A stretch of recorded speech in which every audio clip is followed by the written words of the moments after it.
En Historia para Llevar, creemos que el pasado no es algo lejano ni estático, sino una experiencia viva que nos acompaña, que se escucha, se reflexiona y se comprende paso a paso. Hoy te invitamos a viajar a una época de grandes batallas navales, de imperios en pugna y de hombres que con sus decisiones cambiaron el rumbo de la historia. Esta es la historia de Horatio Nelson, uno de los marinos más influyentes de todos los tiempos. Para comprender la magnitud de Nelson, es necesario entender su tiempo. A finales del siglo XVIII y comienzos del XIX, Europa vivía una sucesión casi ininterrumpida de guerras. El control del mar era el eje del verdadero poder. Quien dominaba los océanos controlaba el comercio, las colonias, las comunicaciones y la capacidad de proyectar fuerza militar a escala global. Gran Bretaña, una isla con aspiraciones imperiales, dependía absolutamente de su flota. Francia, primero revolucionaria y luego napoleónica, buscaba romper ese dominio.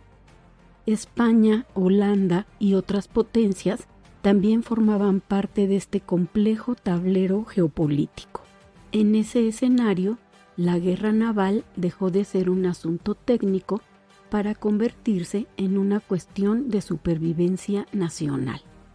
De ese modo, explicaré primero cómo se llevaba a cabo la guerra naval en tiempos del almirante Nelson, para después dar algunos datos biográficos que contribuirán a comprender su oficio como almirante, sus batallas, su muerte y su legado. La guerra naval que se practicaba a fines del siglo XVIII y comienzos del XIX era el resultado de siglos de evolución marítima. Se trataba de una forma de combate altamente reglamentada, profundamente técnica y al mismo tiempo brutal. Era una guerra lenta en preparación, pero explosiva en el enfrentamiento, en donde el viento, la disciplina y la experiencia eran tan decisivos como los cañones. En tiempos de Nelson, el núcleo de la guerra naval era el navío de línea, una enorme embarcación de madera diseñada específicamente para el combate. Estos barcos podían transportar entre 60 y más de 100 cañones distribuidos en cubiertas laterales. El navío no era solo un medio de transporte, era una plataforma de artillería flotante.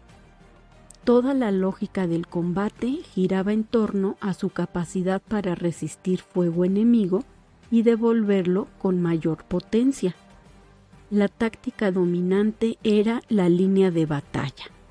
Las flotas se organizaban en una larga fila, con cada barco siguiendo al anterior.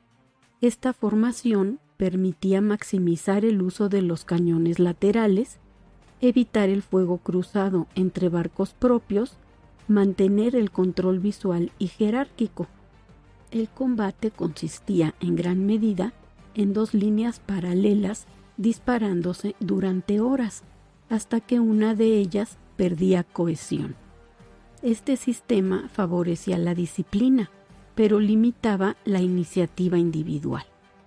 Romper la línea enemiga se consideraba extremadamente arriesgado, hasta que Nelson demostró lo contrario. El viento era un factor absolutamente determinante. Tener la ventaja del barlovento, es decir, a favor del viento, permitía elegir cuándo y cómo combatir.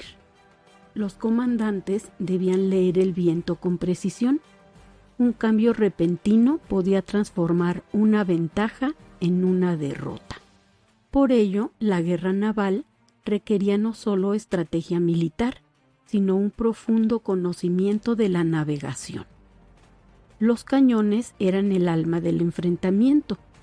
Disparaban balas macizas de hierro destinadas a destruir el casco enemigo, desmantelar el aparejo y las velas y causar el mayor número de bajas. La cadencia de fuego dependía del entrenamiento de la tripulación. En las mejores flotas, como la británica, se podía disparar un cañón cada 90 segundos, un ritmo impresionante para la época. Además, se utilizaban municiones especiales como balas encadenadas para cortar mástiles y balas de metralla contra la tripulación. Aunque muy presente en el imaginario popular, el abordaje no era la forma principal de combate. Solo se intentaba cuando el enemigo estaba ya muy dañado. Sin embargo, seguía siendo una posibilidad real y temida. Los marineros combatían cuerpo a cuerpo con espadas, hachas y pistolas. Era un combate caótico, corto y extremadamente violento. La guerra naval no se libraba solo en la batalla. La vida cotidiana era dura. Espacios reducidos, mala alimentación, enfermedades como el escorbuto y jornadas extenuantes. La disciplina era estricta, pero también era fundamental mantener la moral. Aquí destacaba el liderazgo cercano de figuras como Nelson.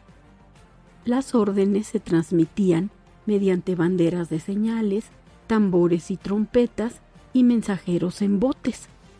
En medio del humo y el ruido, la confusión era constante. Por ello, los comandantes debían confiar en la iniciativa de sus capitanes, algo que Nelson fomentó de manera excepcional.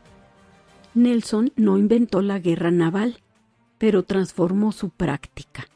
Rompió la rigidez de la línea de batalla, apostó por ataques directos y decisivos, priorizó el entrenamiento constante y confió en la autonomía de sus oficiales. Sus tácticas marcaron el paso de una guerra naval formal y contenida a una guerra naval agresiva y decisiva. De este modo, la guerra naval de la época de Nelson era un arte complejo donde se mezclaban técnica, valor, resistencia física y liderazgo. No era solo una lucha entre barcos, sino entre sistemas de pensamiento militar. En ese mundo, Nelson destacó porque entendió que la audacia, bien aplicada, podía cambiar las reglas del juego. Pasemos ahora a hablar de la vida y obra del almirante. Horacio Nelson nació el 29 de septiembre de 1758 en el pequeño pueblo de Burham Thorpe. Era un niño frágil, enfermizo, poco parecido al ideal físico de un héroe militar. Sin embargo, desde muy joven mostró una determinación poco común. Ingresó a la Marina Real a los 12 años, una edad tempranísima incluso para los estándares de la época. Su aprendizaje no fue académico, sino profundamente práctico. Tormentas, escorbuto, climas extremos, largas travesías sin gloria ni reconocimiento. Estas experiencias tempranas le dieron algo que ningún manual podía enseñar, como conocimiento real del mar y de los hombres que lo navegaban. Nelson destacó pronto, no solo por su valentía, sino por su forma de pensar. En una marina rígida, jerárquica y profundamente tradicional, él apostó por la iniciativa individual, la confianza mutua y la flexibilidad táctica. Creía firmemente que la disciplina debía basarse en el respeto, no en el miedo. Los capitanes debían pensar por sí mismos en plena batalla, y la audacia podía compensar la inferioridad numérica. Este enfoque sería clave en todas sus grandes victorias. A diferencia de muchos almirantes que dirigían desde la distancia, Nelson combatía en primera línea. Esa cercanía tuvo un costo enorme. En 1794, durante el asedio de Calvi, perdió la visión del ojo derecho. En 1797, en Tenerife, perdió el brazo derecho. A esto se sumaron múltiples heridas, enfermedades crónicas y un dolor físico constante. Lejos de retirarse, Nelson convirtió su cuerpo mutilado en un símbolo de sacrificio. Para la opinión pública británica, él encarnaba la entrega absoluta al deber, incluso a costa de la propia vida. En 1798, Nelson persiguió incansablemente a la flota francesa que transportaba al ejército de Napoleón hacia Egipto. Tras meses de búsqueda, la encontró anclada en la bahía de Abukir. Lo que siguió fue una de las maniobras más audaces de la historia naval. Nelson atacó al enemigo donde no lo esperaba, rompiendo las reglas establecidas y utilizando la sorpresa como arma principal. La flota francesa fue prácticamente aniquilada. Este triunfo no solo fue militar, sino que aisló a Napoleón en Oriente, reafirmó la supremacía británica en el Mediterráneo y convirtió a Nelson en una figura legendaria. Nelson no fue un héroe frío ni distante, era emocional, intenso, apasionado. Su relación con Emma Hamilton fue tan famosa como polémica. Para muchos contemporáneos, ese vínculo manchaba su imagen. Para otros, revelaba a un hombre vulnerable, capaz de amar con la misma intensidad con la que combatía. Este contraste entre el héroe público y el hombre privado hace de Nelson una figura especialmente rica para el análisis histórico. El 21 de octubre de 1805, frente a las costas de Cádiz, Nelson enfrentó su última batalla. La flota franco-española era superior en número, pero Nelson confió una vez más en la audacia. Su táctica rompió la línea enemiga y transformó la batalla en una serie de combates cercanos, en donde la disciplina y la experiencia británicas marcaron la diferencia. La victoria fue absoluta. Durante el combate, Nelson recibió un disparo mortal. Murió horas después, sabiendo que su flota había triunfado y que Inglaterra estaba a salvo de la invasión. La reacción fue inmediata. Gran Bretaña no solo había ganado una batalla, sino que había perdido a su mayor héroe. Nelson recibió un funeral de Estado y fue sepultado en la Catedral de San Pablo. Su muerte selló su transformación definitiva en mito. Nelson no solo ganó batallas, cambió para siempre la forma de hacer la guerra naval, inspiró generaciones de marinos, garantizó la hegemonía marítima británica durante más de un siglo y se convirtió en un símbolo cultural, político y nacional.